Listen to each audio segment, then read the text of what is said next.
I am the Tofu Golem. Please enjoy the video. You already have the essentials, Node and your project in Vscode.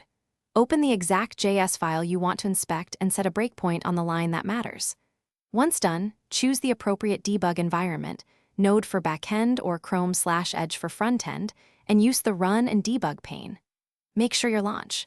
JSON exists, or let Vscode create it so the debugger knows how to start your app, including program, port, and CWD settings. Now configure the session. Open Launch. JSON and set program, runtime executable, args, and CWD so the debugger launches the right process. If your code is transpiled, enable source map and provide the out files pattern so breakpoints map to source. For browser work, pick the Chrome attach configuration and set the port. Start the browser with remote debugging enabled. Once configured, start the target and click Start Debugging. Vscode with the debugger attached, inspect variables and scope in the variables pane and read the call stack to understand flow. Use step over to skip internals, step into to dive into functions, and step out to finish current function. Add watches for expressions you care about.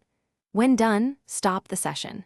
If breakpoints don't hit, make sure source maps are enabled, paths in launch.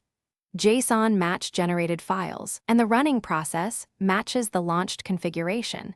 This usually resolves most issues. Thanks for watching. Consider subscribing if we helped you today.